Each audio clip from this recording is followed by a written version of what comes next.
Todos, essa é mais uma edição do Diálogo com o Pesquisador do dia 20 de julho de 2020. Temos hoje a professora Cláudia Rodrigues Carvalho, do Museu Nacional da Universidade Federal do Rio de Janeiro, que estará aqui para conversar um pouquinho conosco sobre sua carreira, sobre, enfim, as opções que ela fez para se tornar pesquisadora e para bater esse papo conosco.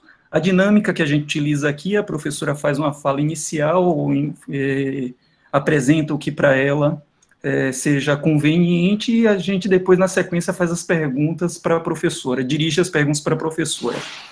Em nome do programa de pós-graduação em Arqueologia da Universidade Federal do Recôncavo da Bahia, nós agradecemos a professora Cláudia Carvalho pela presença, e de imediato já passamos a palavra para a professora. Bom, boa tarde, Carlos. Boa tarde a todos e todas que estão aí, aos amigos que estão aí assistindo. Eu fico muito feliz de ver, né, alguns rostos bem conhecidos e bem queridos por aqui. É um pouco difícil, né, quem me conhece, falar sobre a minha trajetória. Eu vou tentar fazer isso um pouco, mas...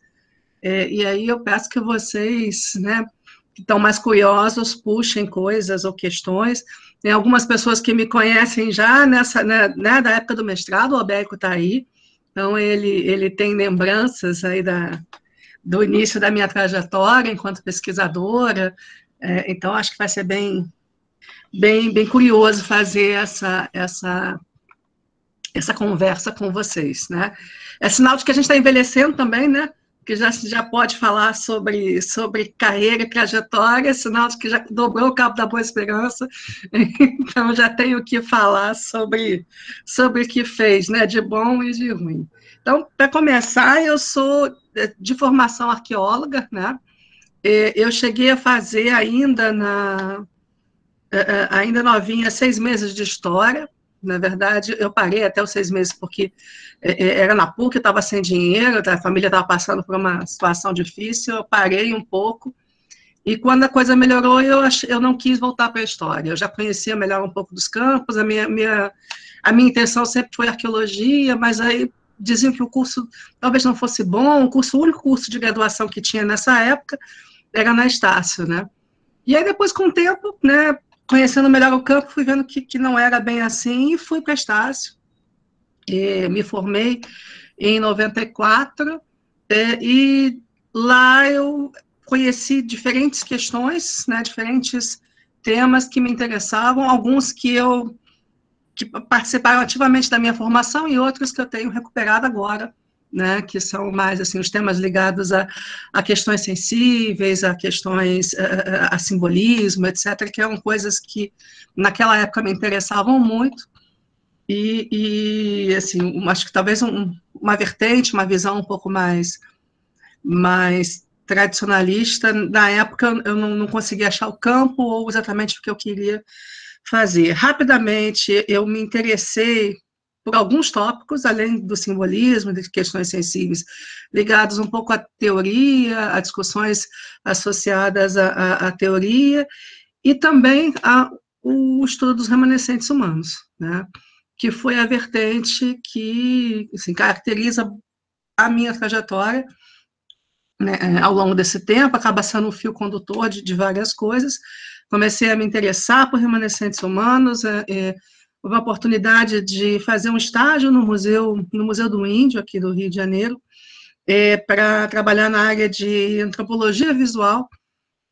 E o que eu tinha que fazer ali? Eu estava lá investigando a possibilidade de encontrar imagens ou referências sobre o que nós chamávamos na época de deformação intencional do crânio, né? E a modificação artificial do formato, principalmente do crânio, em populações indígenas brasileiras. Foi isso que eu fui fazer lá, passei um ano lá, aprendi várias coisas, só achei uma foto, se vocês quiserem saber, não achei muita coisa desse trabalho, mas ali eu já estava completamente capturada por essa perspectiva, por esse estudo de remanescentes humanos e pelas possibilidades de estudar, né, a vida através da morte e, eventualmente, estudar também a morte enquanto um fenômeno da vida, né.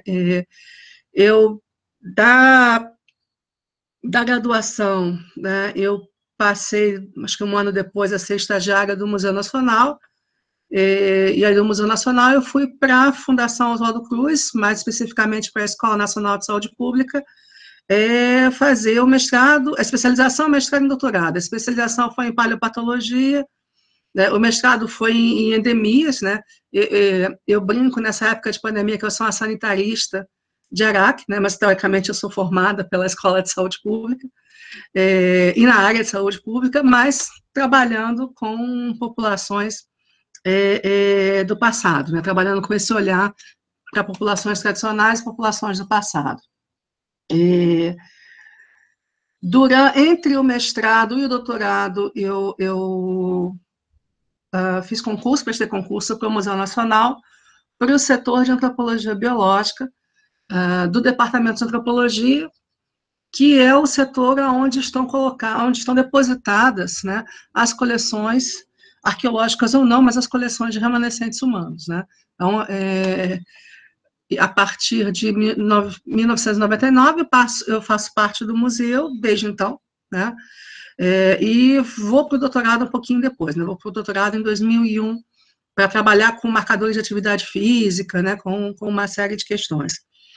Nessa trajetória dentro do museu, uma outra perspectiva se colocou para mim, que era algo que estava adormecido, que era um pouco essa vertente entre administração e gestão, coisas que começaram a me chamar a atenção. Eu fui vice-chefe de departamento, fui chefe de departamento, e depois passei em 2010, eu fui diretora do Museu Nacional por 2 mandatos.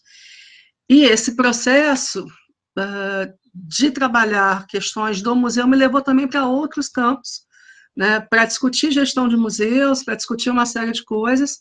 Claro que nesse ínterim a gente tem o incêndio do museu, deixa eu falar sobre isso depois, mas só para ter um fio condutor nessa história, toda essa discussão de gestão de museus me levou também a participar do grupo de trabalho para a implementação do sistema de museus da UFRJ, né, que hoje é uma unidade, né, uma unidade que eu dirijo, ainda tentando implantar o sistema como um todo, né, mas trabalhando nessa perspectiva um pouco mais geral de gestão de museus e discussão de museus universitários. Então, assim, de uma forma bem geral, é um pouco esta minha trajetória. Em termos de pesquisa, eu continuo trabalhando com remanescentes humanos.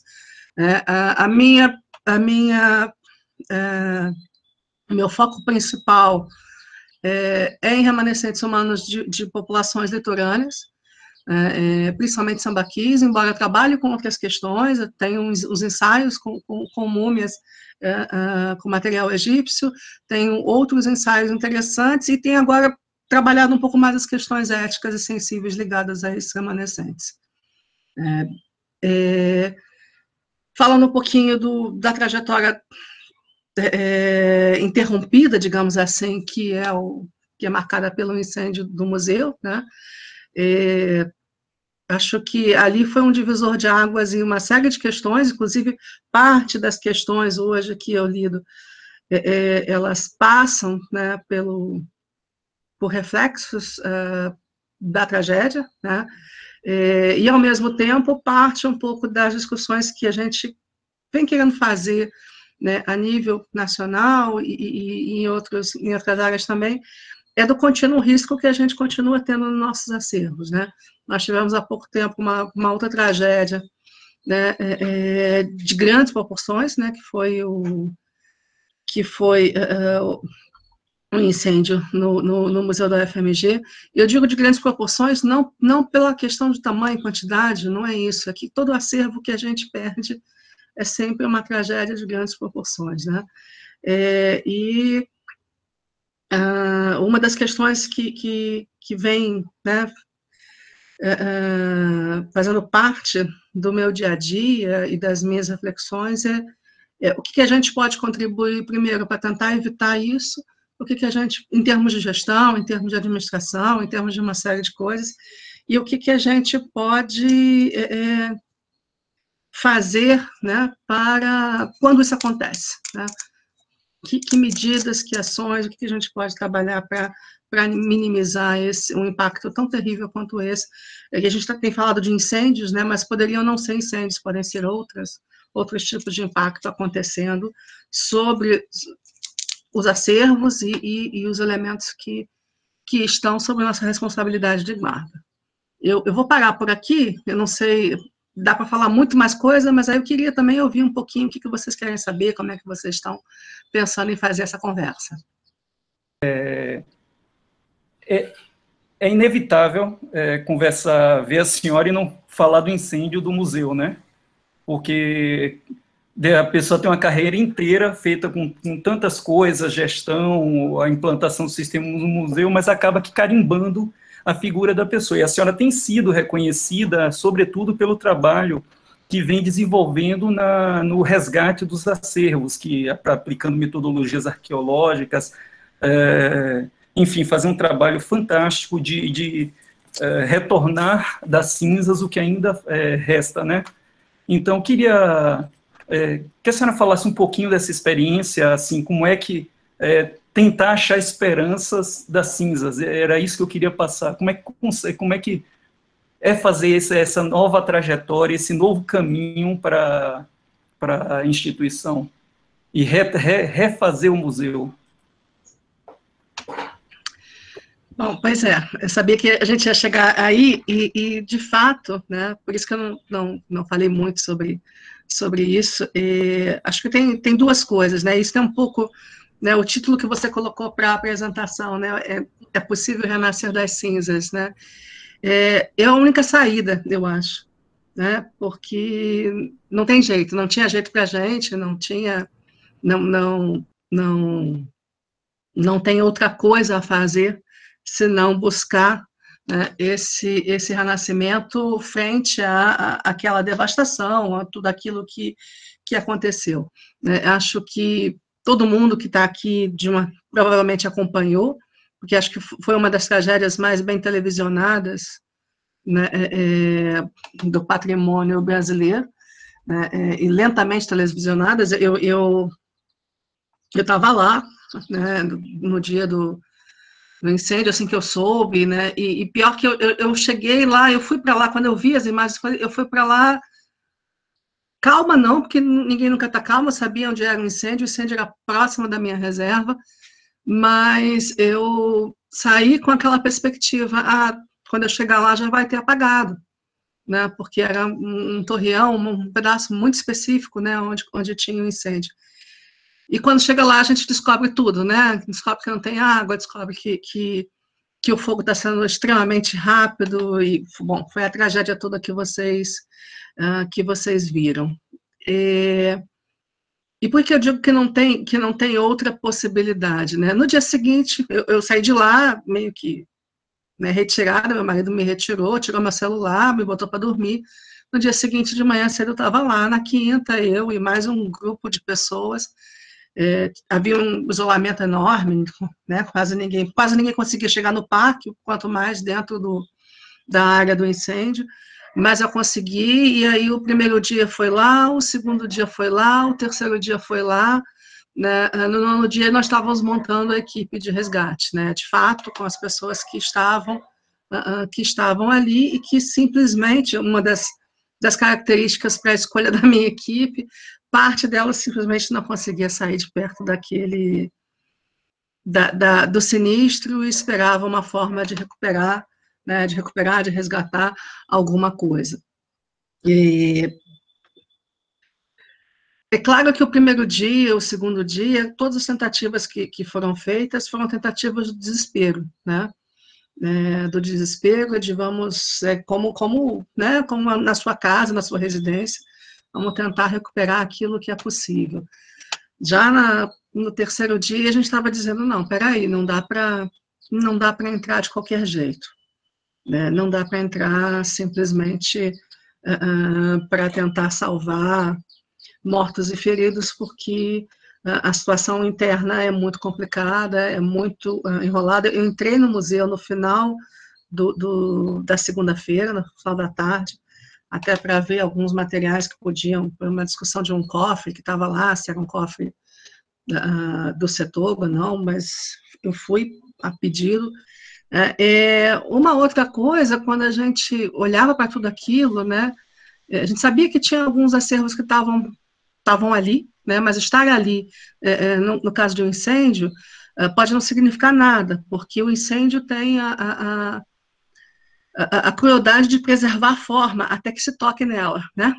O incêndio tem esse com alguns materiais.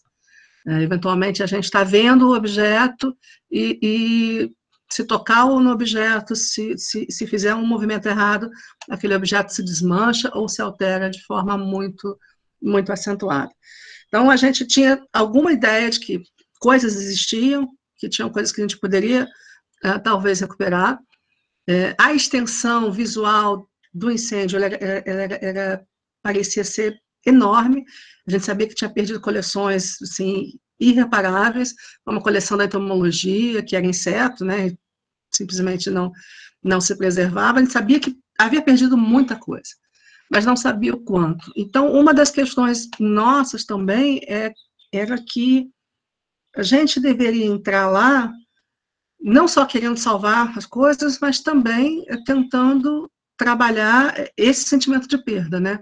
Porque faz parte, pelo menos esse é o entendimento da equipe como um todo, fazia parte do nosso trabalho, e nossa perspectiva era entrar para isso, para salvar e, eventualmente, para dar retorno ao público, retorno à sociedade daquilo que tinha sido destruído. Nossa função é fazer isso, né? Nós tivemos um tempinho para poder fazer metodologia, para poder discutir, para poder criar um protocolo.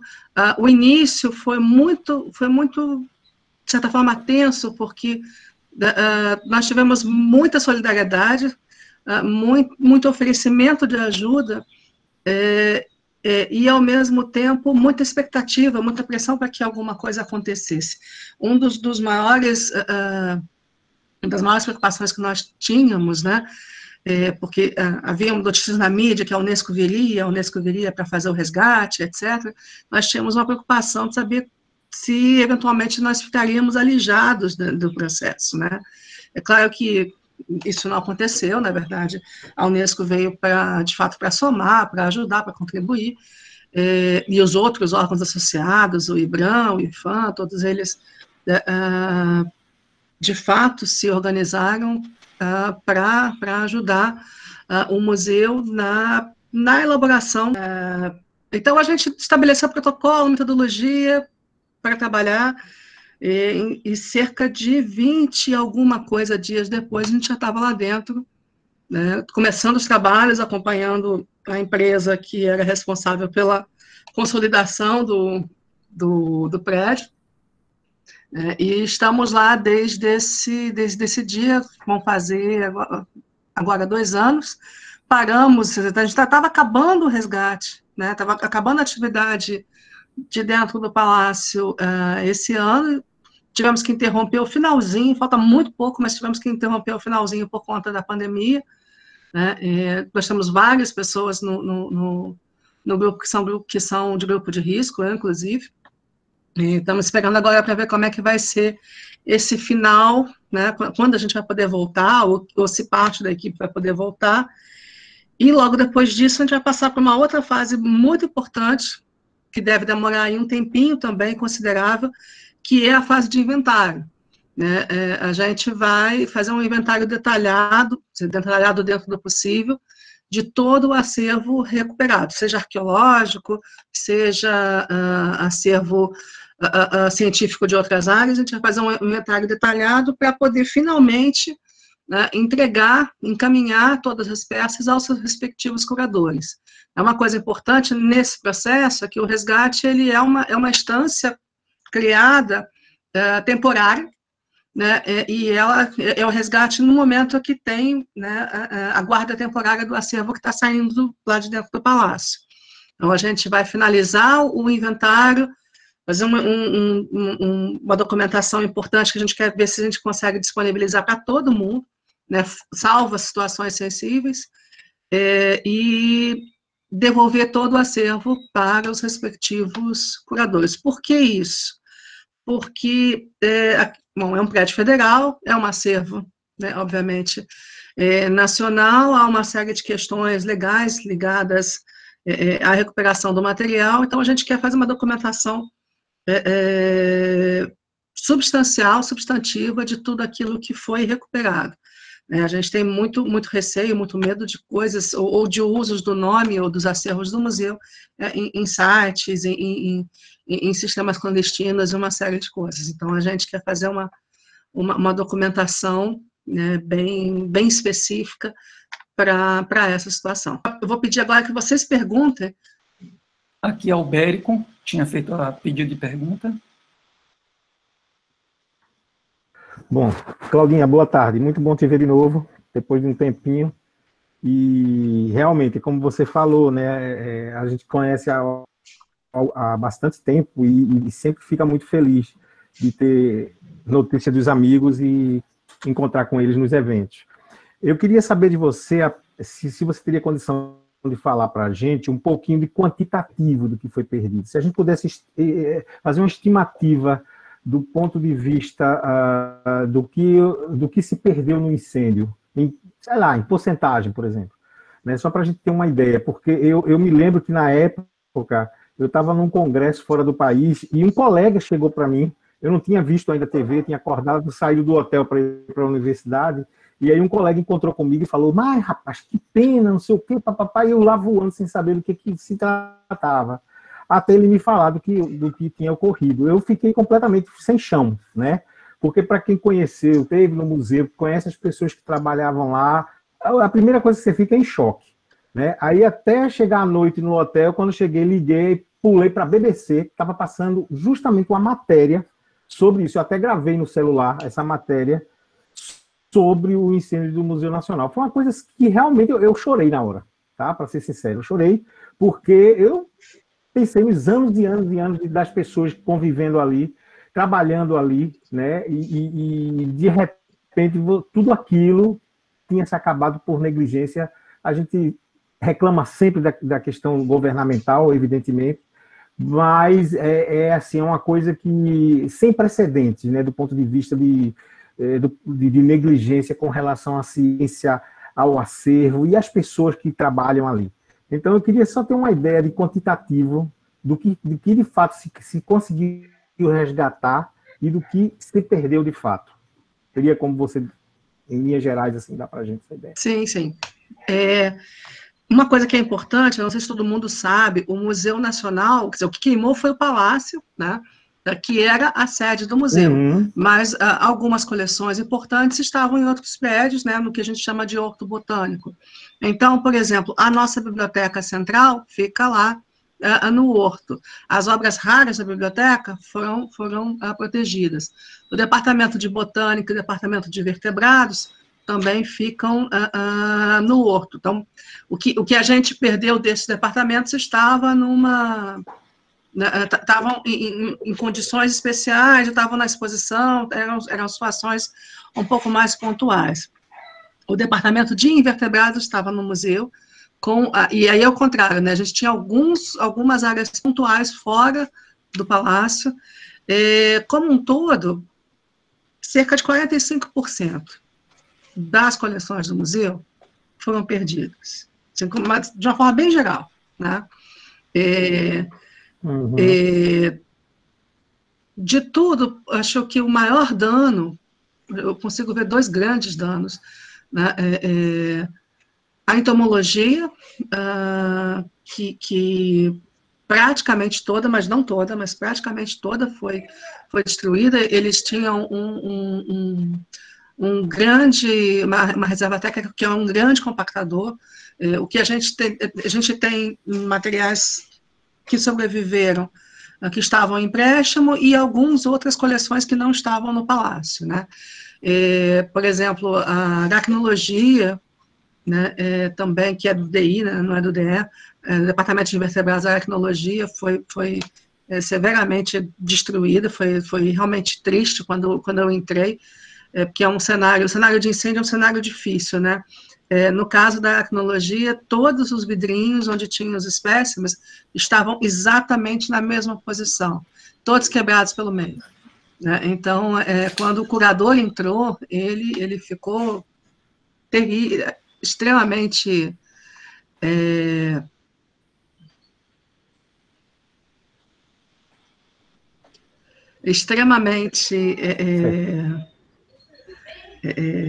arrasado, né, por ver a coleção dele desse jeito. Nós perdemos arquivo sonoro, nós perdemos acervo etnológico, as plumárias indígenas, perdemos muita coisa. Hoje a gente imagina que nós estamos recuperando cerca de 40% das coleções que estavam no Palácio. Mas o número, Alberto, eu não consigo ter ainda. Por quê? Porque a nossa metodologia ela está trabalhando muito com lote. Né? Até porque, em alguns momentos, o processo de resgate ele funciona com um planejamento que a gente tem, mas ele também funcionava muito em função de outras demandas. Demandas, por exemplo, da Polícia Federal, que tinha que fazer a investigação, tinha que utilizar determinada área. Demandas de segurança do prédio, essa área precisa ser estabilizada. E aí lá ia a gente acompanhar. Então, às vezes, a gente conseguia controlar o fluxo de peças, às vezes chegava para o pessoal que faz a triagem, que faz a organização do acervo, uma quantidade muito grande. Então, a gente estabeleceu o uso de lotes, né? Então, alguns lotes têm uma peça só, mas alguns lotes têm 50, tem um lote que são de figurinhas de vasos, daqueles apliques amazônicos, né? Então, um lote tem 300 daquilo. Por isso que a gente precisa fazer um inventário também, quando acabar de retirar tudo do palácio, para poder exatamente dar esse número, né, e essa dimensão daquilo que a gente vai conseguir recuperar. Sei. Porque realmente as imagens, elas são chocantes, né? Quando eu te falei, quando eu vi a primeira vez, sobretudo, uma imagem aérea, né, a gente realmente começa a ter uma ideia da proporção, né, da perda quase total de tudo que estava ali naquele prédio central, né? Então, realmente foi muito chocante para a gente. Imagina, aí eu pensei muito em vocês que trabalham lá, né? A gente que ia de vez em quando, mas eu digo assim, mas para quem trabalhava ali, para quem estava fazendo uma tese, uma dissertação, as pessoas que visitavam as coleções, que também teve toda aquela parte exposicional que perdeu-se, né? Tudo isso foi muito chocante para a gente, né? Eu particularmente fiquei muito mal quando tomei ciência da proporção da coisa, né? Mas era isso aí. Valeu, Claudinha. É só para ter uma ideia. Obrigada. Aqui nas inscrições temos Daiane. Boa tarde, Cláudia. Obrigada pela sua fala. Obrigada, Carlos, pela grande chance de escutar a Cláudia nesse momento. E eu queria fazer uma pergunta, talvez seja um pouco dolorida, mas para ajudar a gente a pensar adiante, além das tragédias do Museu Nacional, a gente agora, há menos de um mês atrás, a gente reviveu novamente, né?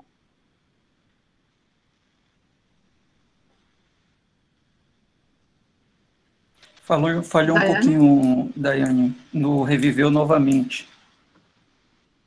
Dessas coleções, das comunidades, mas acredito que seja também, como o professor falou antes, a gente que não necessariamente conhece tão bem os acervos das instituições envolvidas também fica muito comovido, né? E fica com aquela inquietação. E a minha pergunta é nesse sentido, né? Como nós, né, enquanto categoria, podemos tentar buscar uma solução a longo prazo e coletivamente para as instituições.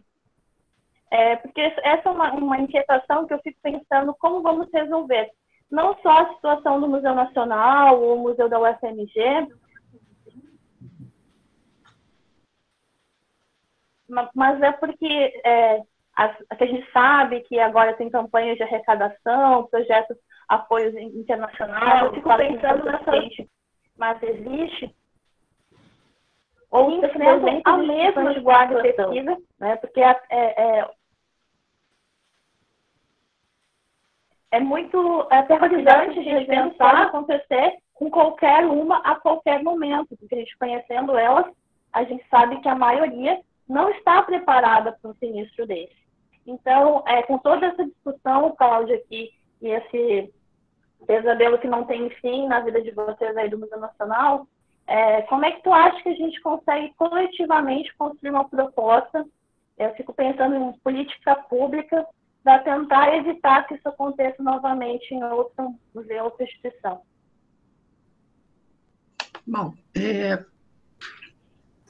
acho que a própria situação do museu ela é conhecida há muito tempo, né? Há muito tempo que a gente busca recurso, há muito tempo que não tem recurso, e uma questão que a gente tem nas nossas coleções, no Brasil inteiro, é isso, a gente tem um passivo muito grande, né, de deficiências para proteger nossas coleções, né? Acho que essa é uma questão que a gente precisa enfrentar com várias perspectivas, com a perspectiva técnica, sim.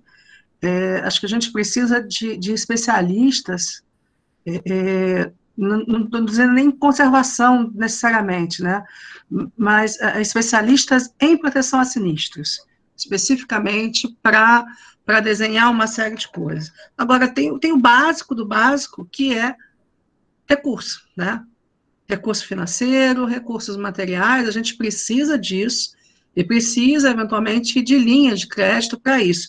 Vou fazer em 2010, quando eu assumi a direção do museu, o pessoal vai lembrar, eu e as pessoas que estavam, né, assumindo outras gestões nessa época, assumiram com o fantasma do incêndio do Butantã, né, que foi um pouquinho antes, né? Uhum. E ali já se falava sobre isso, falava sobre todas as questões. É claro que sinistro, incêndio, essas coisas, eles não são 100% evitáveis, né? Mas eles podem ser exaustivamente, né, implacavelmente perseguidos para que eles sejam evitáveis perto do 99,9%, que é isso que a gente tem que trabalhar.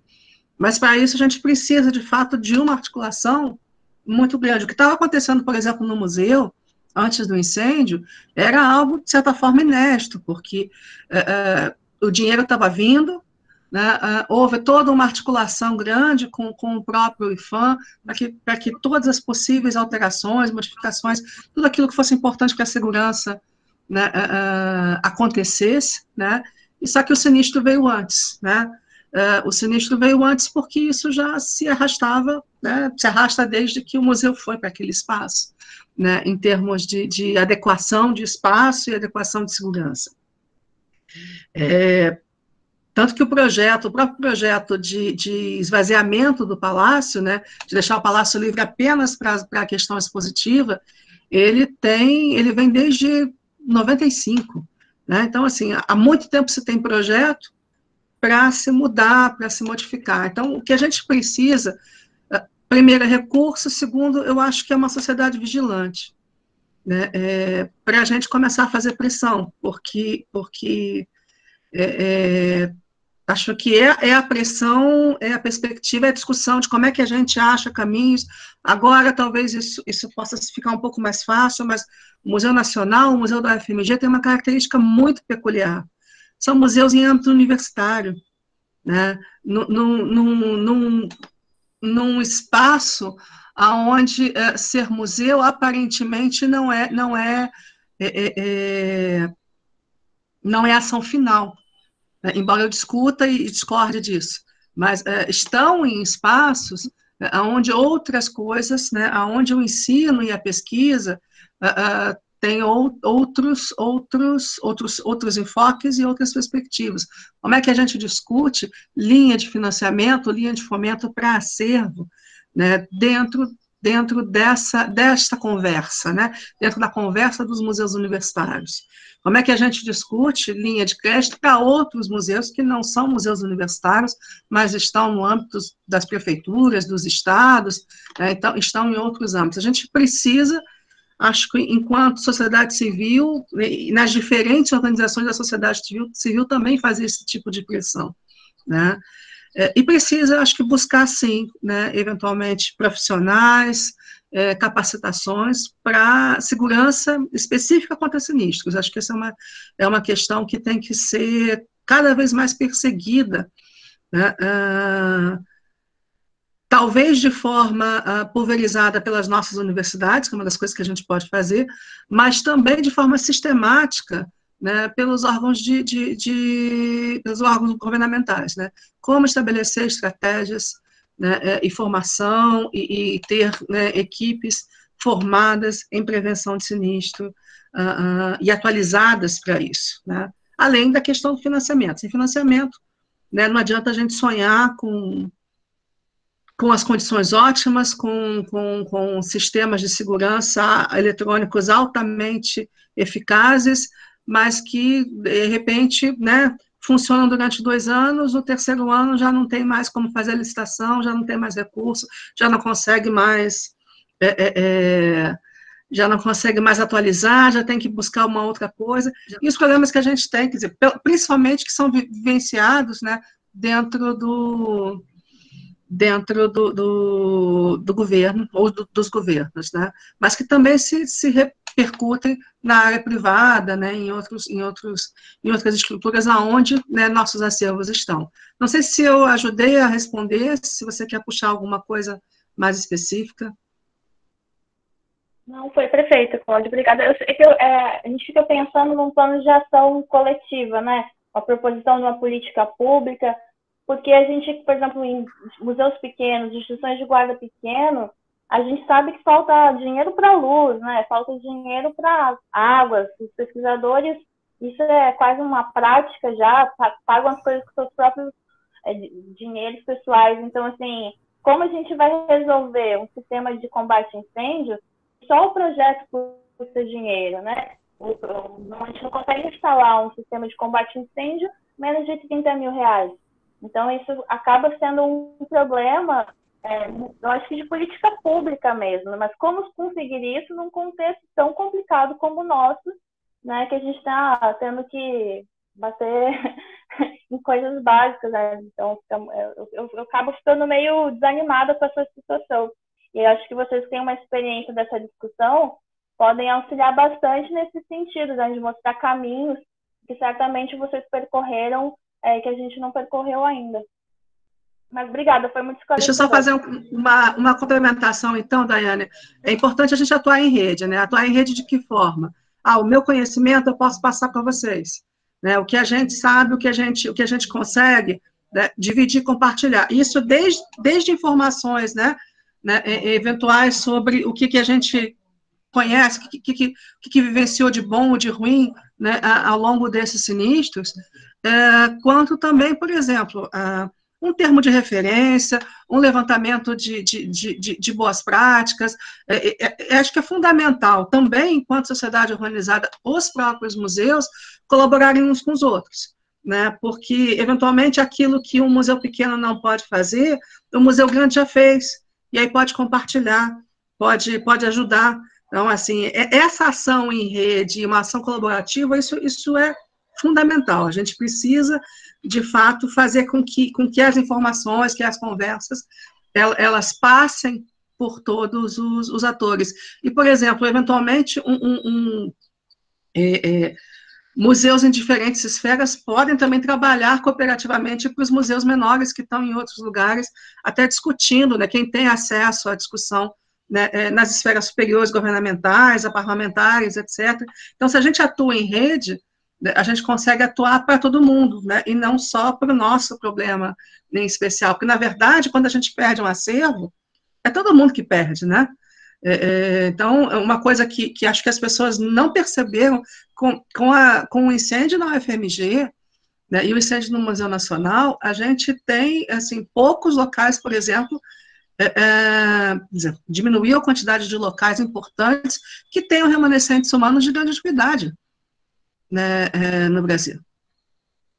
Então, isso é um impacto muito grande, né? Se acontecer um outro sinistro em 2 outros locais, 2 ou 3, né, acabou. Então, assim, o problema dos acervos é o problema de todo mundo, não interessa se o museu é pequeno ou se o museu é grande. Então, acho que a gente tem que também se esforçar para fazer isso, para tentar buscar essa atuação em rede, ajudando naquilo que for possível.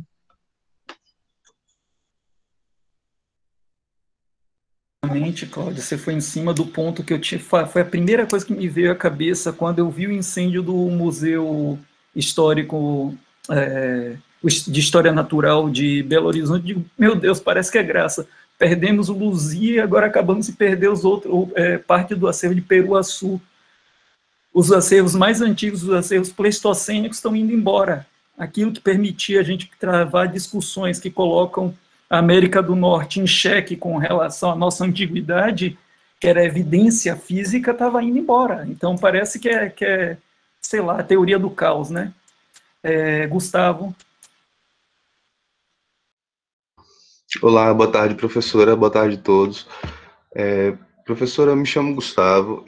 Eu vi que já havia um projeto do Google no sentido de digitalização do acervo do Museu Nacional. Então, ainda voltando nessa grande perda, né? E aí eu queria que a senhora me falasse um pouco se a senhora participa de algum tipo de iniciativa no sentido de fazer essa experiência de encaminhamento né, estar no museu através de experiências virtuais. A gente sabe que a arqueologia, ela desponta, né, como uma ciência que dialoga com essa tecnologia mais avançada e produz conhecimento no sentido de, inclusive, a digitação do artefato, proporcionar a experiência de pessoas em outros lugares, em outros tempos, de poder ver e, né, ter uma ideia de como é esse artefato através da digitalização e da impressão digital. Então, eu queria que a senhora falasse um pouco, também queria falar um pouco, que a senhora falasse um pouco sobre como despertar esse sentimento na maior parte da comunidade, no senso comum, porque o que a gente, pelo menos eu, né, ao meu circuito, as pessoas que estão ao meu redor, e olha que eu conheço algumas pessoas que também estudam cultura, que também estão envolvidos na área de museologia e história, mas parece que somente as pessoas que estão diretamente ligadas com o patrimônio cultural, que estão vivenciando o trato da cultura, que realmente sentiram, de fato, essas duas tragédias para a cultura nacional, né? Então, são dois eventos, né, que realmente deveria ter uma comoção, deveria ter um sentimento de revolta muito maior e muito, pelo menos ao meu ver, isso deveria ser algo melhor estimulado. Então, quais são os caminhos para a cultura para fazer despertar esse senso de pertencimento na maior parte, que sejam exceção as pessoas que realmente não se importam, que não se interessam. Quais são os desafios para fazer isso acontecer na atualidade, e quanto à digitalização e esses processos de tecnologias. Gustavo, obrigada pela sua pergunta. Eu vou começar respondendo a última, até porque eu não tenho uma resposta, eu não sei. Eu não sei, e eu vou te dizer por que o meu não sei é tão forte hoje. Acho que se a gente, um pouco do que está acontecendo aqui, né, do pessoal entrando para fazer, né, para atrapalhar a conversa, é um pouco do que a gente vê na rua, né, lá fora. Eu não sei o que aconteceu com a nossa sociedade nos últimos anos, né, mas cultura, patrimônio, entrou num conjunto de coisas que para alguns não é relevante, né, que para muita gente não é relevante, e acho que a gente precisa tentar entender, isso é a tarefa, acho que nossa mesmo, todos nós aqui, de tentar entender onde é que essa canoa furou, porque simplesmente tem algo errado na formação da nossa sociedade, em diferentes aspectos, né, as pessoas não querem tomar vacina, as pessoas não acreditam, né, a Terra ficou plana. Eu dava aula de introdução à antropologia, e eu citava que em algum momento lá atrás se acreditava que a Terra era plana, e a Terra voltou a ser plana, né? Então, a gente precisa, de fato, fazer um esforço muito grande, que eu não sei ainda como deve ser feito, para que as pessoas entendam o que a gente perde quando a gente perde cultura, quando a gente perde diversidade cultural, quando a gente perde o nosso passado, a nossa história, né? Então, eu ainda não sei, mas acho que a gente precisa se debruçar todo dia sobre isso, para tentar entender e achar qual é o caminho para isso.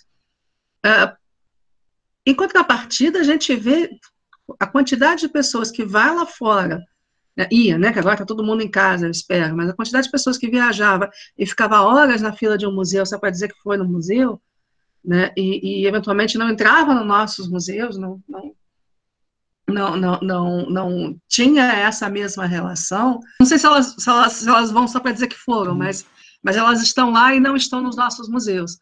E acho que a gente precisa, de fato, tentar ver como é que é isso. O Museu Nacional, por exemplo, é o museu da infância de todo mundo, né? Todo mundo do Rio de Janeiro. Então, assim, quase toda pessoa de classe média, né, passou pelo Museu Nacional quando estava na infância, e às vezes volta para levar os filhos. Mas não havia, talvez, essa questão de, vou lá no museu, né, porque estou com saudade. E claro que isso acontecia com muita gente, mas não acontecia com todo mundo.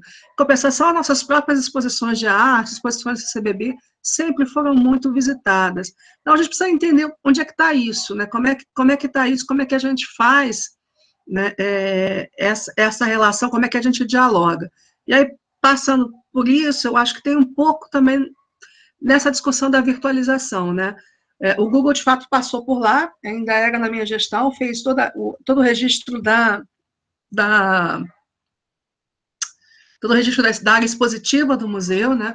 E nós tínhamos sonhos ou perspectivas de fazer o registro gradativo das peças, né? E isso parece que foi, sei lá, décadas atrás, né? Até porque eu acho que hoje essa questão da virtualização ganhou uma perspectiva completamente diferente. Acho que no ano passado eu não faria essa reunião sem me sentir, gente, como assim eu vou fazer uma reunião virtual? Né? E hoje a gente só conversa por aqui, né? Então a gente precisa, de fato, investir um pouco nisso, não como uma ferramenta como a gente às vezes usa, né? A gente pega aquilo que está lá no museu e transporta para o virtual. Eu acho que a gente precisa encontrar caminhos de virtualização, de linguagem de virtualização que sejam interessantes. Não dá para botar um site, por exemplo, pesado, porque muita gente só acessa no celular os conteúdos que pode, né? E só acessa no celular quando tem, né, uma internet gratuita aberta em algum lugar. Então, a gente precisa criar conteúdos para discutir, para apresentar nossos museus, para apresentar nossos acervos, que sejam conteúdos, de fato, multimídia, né? Multimídia e multiaparelho, né? Para que todo mundo possa se aproximar disso, né? E, obviamente, a gente tem uma expectativa de fazer alguns registros do próprio material que está sendo resgatado, né? Algumas virtualizações, mas isso vai depender muito mais da própria política da instituição, que aí já não é mais comigo, né? Tem uma conversa aí com a direção do que a gente vai avançar em termos de virtualização. Algumas coisas estão sendo de fato feitas, mas outras a gente quer ver se consegue fazer alguma coisa sistemática. Não sei se eu respondi tudo, se qualquer coisa me cobre. Perfeito, professora, era no sentido de saber, né, o que passa, né, o que a senhora tem pensado sobre essas questões, porque acaba sendo para mim muito evidente, e percebendo também na fala de outra colega que falou anteriormente, é uma questão de prioridade, né, é uma questão de agenda. A gente sabe que, na verdade, é uma questão de agenda, né, a cultura, ela vem passando, como outras áreas sociais, por esse processo de desmantelo. Então, mas muito obrigado pela sua fala. Xavier?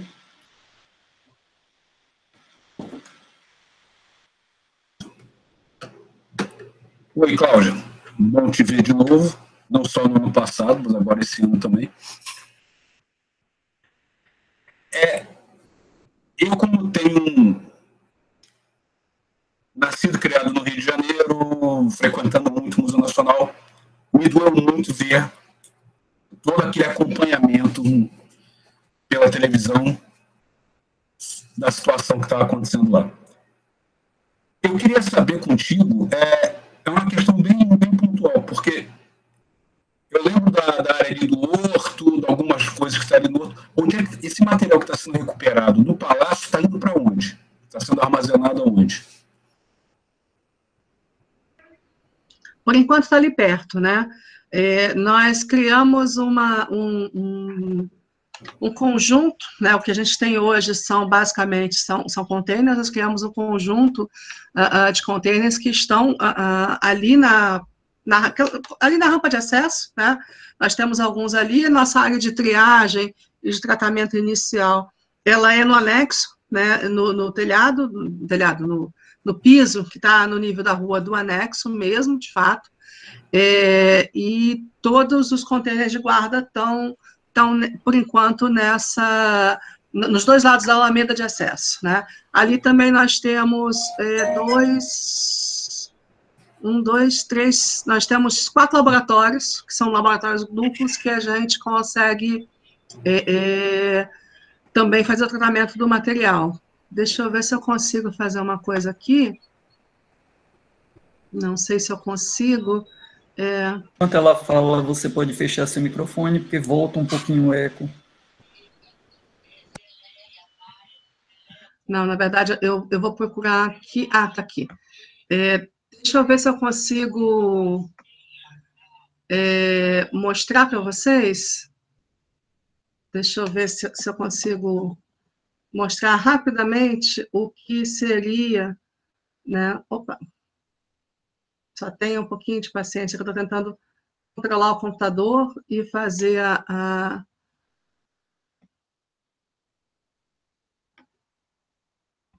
Deixa eu ver se eu consigo apresentar rapidamente essa imagem aqui para vocês verem.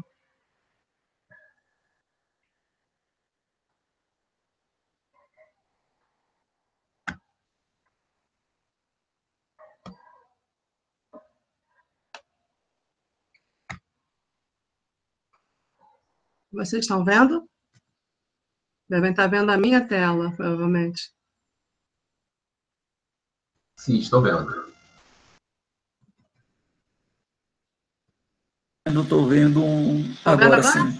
Isso, áreas de armazenamento. Isso. Então, rapidinho, só para vocês verem, esse é um dos containers, né? Que a gente tem já com material sendo armazenado, tá? Só para vocês terem uma ideia rápida de como o material está. Obviamente, é a parte interna, né, do container, mas a gente tem aí 18 containers de armazenamento, se eu não estiver enganada, pode ter um pouquinho mais. E mais os laboratórios que são duplos, né, onde a gente consegue trabalhar, né, fazendo higienização, trabalhando o acondicionamento, fazendo uma série de coisas. Então, está tudo ali, está tudo exatamente perto da onde a gente trabalha, né? A gente deve sair em algum momento, quando acabar o resgate de fato dessa área, e ir para o terreno novo, mas a gente ainda não tem previsão para isso. Toda a situação da pandemia acabou complicando bastante a situação, certo? Esse terreno novo é onde? É lá para baixo? Oi? Por trás do museu? Esse terreno novo é atrás do museu, lá para baixo? Sim, aonde tinha a cavalariça, aquela é ali atrás, né? Então, ali do lado dali do trem, né? Aquele pedaço todo ali vai ser o novo campus do Museu Nacional. Ah, beleza. Obrigado, Cláudio. Nada.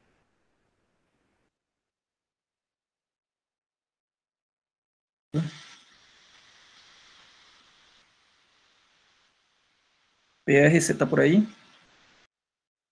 Então, eu sou Paulo Reis, sou integrante da comunidade do PPGAP, que é o mestrado de arqueologia aqui da UFRB, certo?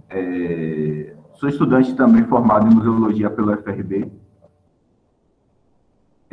Me veio, na verdade, um conjunto de coisas aqui, e que não é exclusivo do Museu Nacional. Aí eu queria, se a senhora pudesse tentar entender ou nos explicar, na verdade, assim, como é que a senhora vê que eu estou pensando aqui, o Museu Nacional sofrendo solidão. A solidão do Museu Nacional, que é uma solidão dos museus brasileiros, né? É um problema que parece que é decorrente, não sei, de uma geração, ou talvez de uma, como a senhora disse anteriormente, talvez de uma nova recomposição de um entendimento do que é esse comportamento do consumo da cultura, né? Do acesso à cultura, as relações que se estabelecem com os equipamentos culturais. Aí me lembrou também uma situação similar que tem nos museus universitários da UFBA. Eu vi uma pesquisa recente que fala que os museus da UFBA, e não são poucos, tem um número muito baixo de visitações. E a própria comunidade acadêmica não visita esses museus. E vale lembrar que na UFBA temos o curso de graduação em museologia e o programa de pós-graduação em museologia. E como é que isso acontece quando a gente pensa que a gente tem cursos que, a princípio, seriam os cursos que dariam um gás, por assim dizer, né? Nesses processos, participariam mais integralmente das atividades dos museus, e não é isso. E eu falo isso pela experiência de ter estagiado no MAFRO, que é o Museu Afro-Brasileiro da UFBA. E eu percebo mesmo a pouca visitação da própria universidade a seus museus. Então, diante da tragédia que aconteceu no Museu Nacional, talvez também tenha sido, não vou dizer que é decorrente disso, mas a negligência do Estado, nós já sabemos, a questão dos poucos recursos, mas como fica a negligência da própria comunidade acadêmica, que parece que deixa de escanteio suas instituições culturais, né? Seus bens culturais, seu patrimônio mesmo, literalmente, que são não somente responsáveis, mas a gente pensa que teriam um carinho e uma atenção maior para esses equipamentos culturais. E é isso, minha questão. Questão difícil, Paulo. Eu ando procurando, de fato, respostas para isso. Porque, assim, principalmente por essa questão que você colocou de visitação acadêmica, de visitação dos próprios servidores das universidades nos museus, ela é recorrente, ela acontece também aqui nos museus da FRJ, né? Um dos nossos desafios é trazer alunos, professores, servidores em geral, né, e servidores terceirizados para dentro desses museus. É muito difícil fazer isso. Não sei, acho que a gente precisa entender melhor os mecanismos que estão associados a isso, em termos de como fazer com que, né, o museu possa ser entendido não só como um local, e isso às vezes é muito comum nos museus universitários, né, um local onde vão as escolas para aprender, né, mas um local onde as pessoas podem ir para refletir, para se divertir, né, para conhecer outras coisas, mas também como um momento, né, de prazer, de qualidade de vida. Né? Isso não tem uma resposta clara. A gente precisa trabalhar, de fato, nessa direção e tentar entender melhor como fazer isso, como fazer com que as pessoas vejam isso de uma forma geral. Você falou da solidão dos museus, isso é uma coisa bastante curiosa, porque essa sensação, eu acho que todo mundo que trabalha no museu, que já geriu um museu, acho que tem em algum momento essa sensação, né, de um pouco de estar sozinho no meio de uma série de dificuldades, né? Quem tem um acervo sob sua responsabilidade sabe, né, o quanto isso às vezes dá essa sensação, né, de solidão, de desamparo, de falta de perspectiva, mas acho que a gente precisa avançar para outros lados também. Você começou falando sobre uma outra coisa que eu esqueci, você pode me lembrar rapidamente, para eu poder responder? Eu tinha dito sobre que não só um problema do Museu Nacional, né? É um contexto nacional, e sobre... É como se os museus fossem aqueles pais e mães mais velhos e mais velhas que os filhos simplesmente em algum momento negligenciam e deixam ele de escanteio, se a gente for pensar uma relação assim. Essa relação, dessa mudança cultural mesmo, da atual geração, principalmente, né? Eu posso dizer em torno da geração dos seus 20, 30 anos, que não são, como a gente percebe, não são as pessoas que normalmente visitam os museus, e pelo menos do que eu vejo dessas visitações, são visitações muito mais de registro, até em redes sociais. As pessoas vão lá, tiram fotos, não visitam a instituição no sentido de uma busca de um conhecimento, de uma reflexão, é para dizer que visitou o bendito museu. E não é só, obviamente, o museu, né? As pessoas parecem que estão mais preocupadas em registrar, na atual geração, nesse mundo, realmente durante e pós-pandemia isso vai tornar isso mais grave, é mais importante registrar na rede social que foi do que a visita em si. E eu acho que é muito dessa geração mesmo, esses processos que estão ocorrendo. Enfim, acho que é isso, mais ou menos. Eu acho que a gente precisa refletir, de fato, sobre essa nova contemporaneidade que a gente tem, né? A forma de relação com as coisas é um pouco essa, né? Você vê, todo mundo tira selfie, né? Todo mundo quer registrar, quer publicar o que fez ou o que está fazendo. Quanto tempo a gente para, né, em frente a uma paisagem que a gente postou no Instagram e, de fato, ficou olhando para ela, né? Então, tem algo, né? Acho que da nossa cultura que está mudando, e talvez a gente tenha que pensar como fazer, né? Porque não é só uma questão dos museus, mas como fazer para que as pessoas voltem, né, a refletir, a pensar, e não apenas a colocar sua vida apenas nas postagens. Tem uma questão aí, tem uma questão também, um desafio para os museus, que eventualmente como atrair, né, a atenção frente a novas realidades, a novas possibilidades. Como é que a gente pode trazer de volta, né?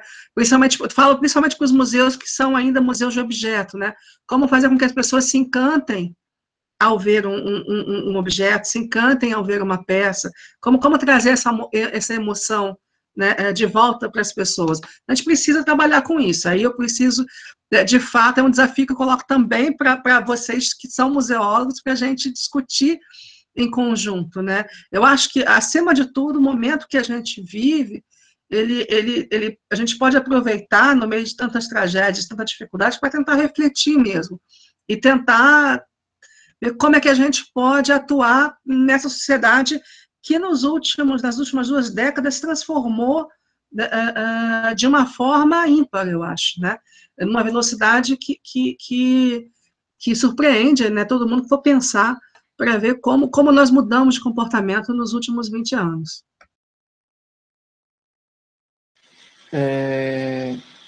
Ricardo Brugger. Boa tarde, professora Cláudia. Um prazer, viu, recebê-la aqui no nosso programa. Eu também sou professor aqui do programa, né? Mas eu sou de Niterói. Então, eu tive um prazer enorme durante a minha juventude de desfrutar muito do museu e do parque, né? Onde ele fica inserido, inclusive com vários projetos culturais que foram feitos nos anos 80, né, com o Projeto Aquários, né, com outros projetos de teatro que eram realizados na sua parte externa, né. Então, acho que isso foi um momento em que ele se comunicava mais também com a sociedade. Eu tenho observado que não tem muita informação na mídia e também oficialmente sobre como é que está o tratamento da arquitetura, né? Eu sei que foi feito já a restauração da parte da cobertura, se eu não me engano, e da fachada.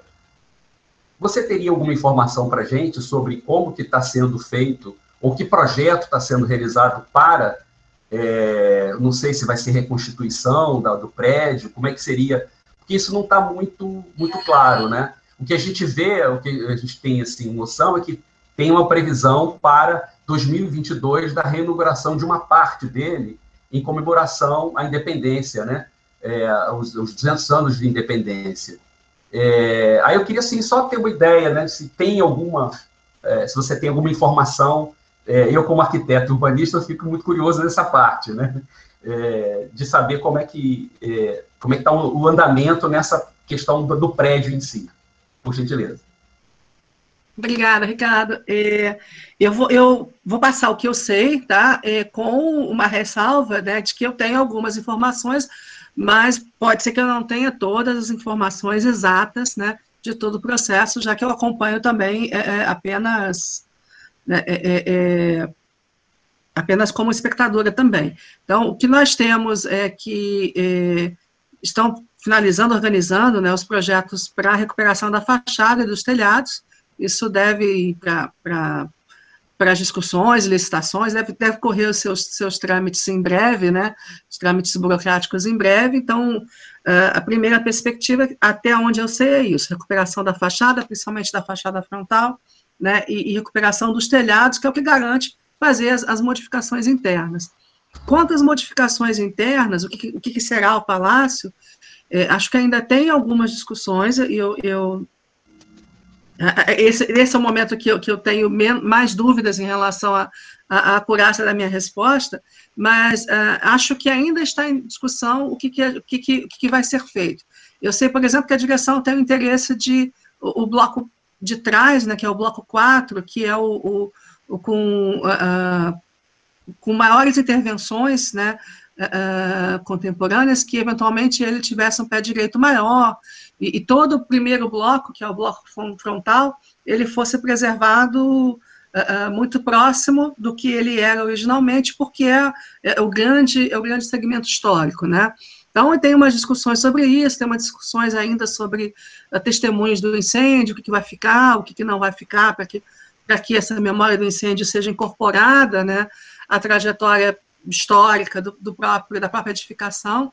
Tem algumas coisas sendo discutidas, e tem essa expectativa, né, em 1922, a gente ter um pedacinho do palácio visitável, né, acho que todo mundo do museu sonha com isso, de que a gente possa ter as pessoas visitando, né,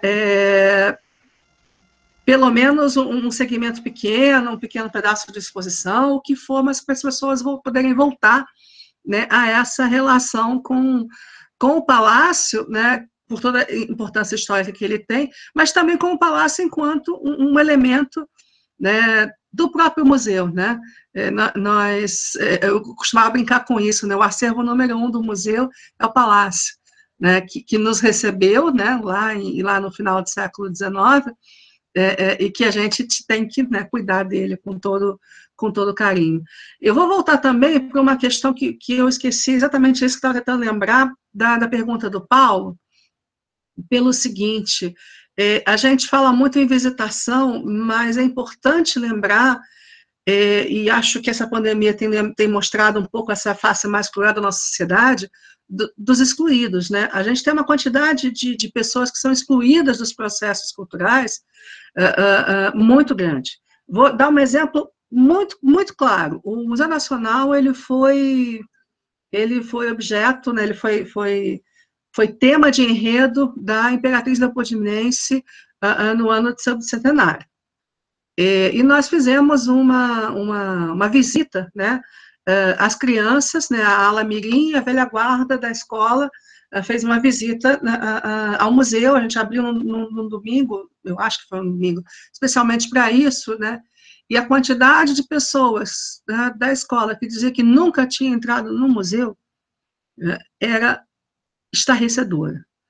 Então, a gente ainda tem um segmento muito importante da nossa sociedade que não frequenta museu, mas não frequenta museu porque não quer, não frequenta museu porque tem uma barreira, seja ideológica, seja econômica, seja o que for, que a gente tem que dar um jeito de transpor, né? Então, e as pessoas chegavam no museu e ficavam maravilhadas. Muita gente chorou, muita gente se emocionou com a visita, muita gente, né, já com idade avançada, entrando pela primeira vez no museu. Então, a gente precisa tentar também olhar, aproveitar esse momento em que a gente descobre, né, já sabe disso, mas fica evidente, né, que as pessoas estão dormindo, tem famílias inteiras dormindo num cômodo só. A gente tem que tentar criar mecanismos para que essas pessoas possam visitar os museus e se sintam bem ao visitar o museu. Percebam que esse equipamento cultural é para todo mundo, né? Não é só para uma determinada camada da sociedade. Então, esse é um outro desafio que a gente precisa, e a gente, para isso, infelizmente, pelo menos por enquanto, precisa de recursos. Nem que seja um recurso do ônibus para buscar essas pessoas e fazer essas pessoas visitarem o museu. Ricardo, mais alguma coisa em termos da questão da arquitetura? Não, está ótimo. Obrigado.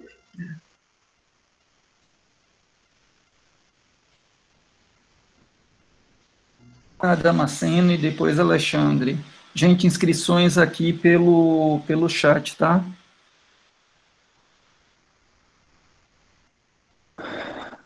Boa tarde. Olá, Cláudia. Tudo bem? É um prazer revê-la, depois de bastante tempo que a gente não se vê. Pois é.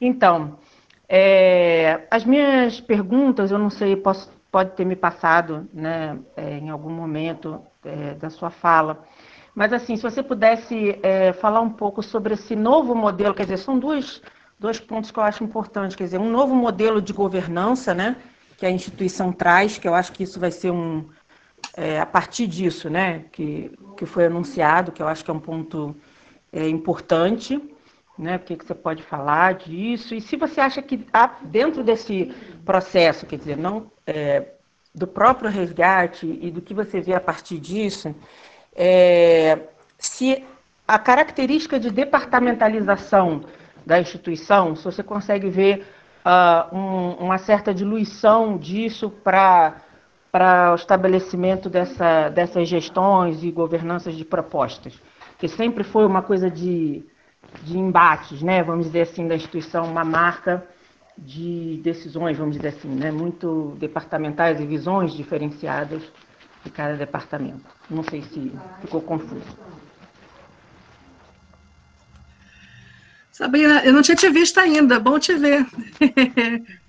Muito bom te ver. Deixa eu perguntar um negócio para você. Novo modelo de governança, você está se referindo especificamente ao quê? Com a Fundação Vale.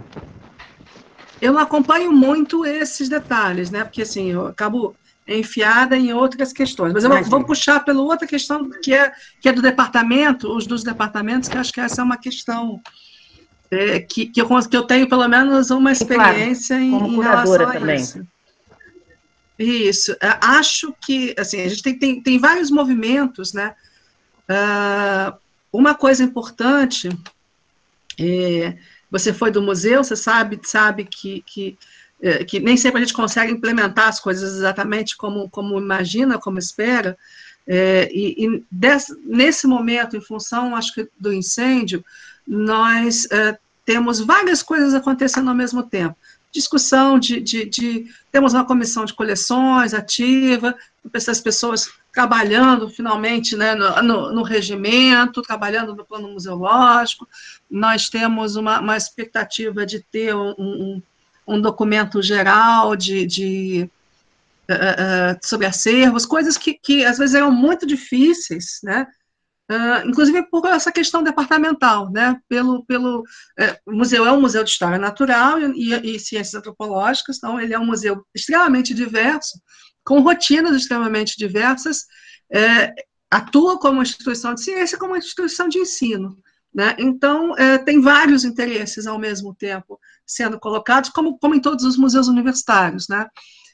E as situações departamentais, às vezes, elas criam entraves, criam questões, por exemplo, uma discussão, não sei se vocês vão me matar ou não, mas uma discussão que eu sempre achei que, por exemplo, a museologia, ela é um serviço dentro do museu, e a minha expectativa é que ela tivesse um status de departamento, né, como algo que pudesse, status de departamento no sentido do poder que o departamento tem, né, frente às decisões, frente a uma série de coisas, né.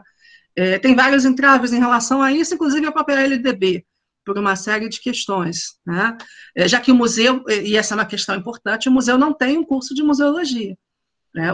Se tivesse, isso seria diferente.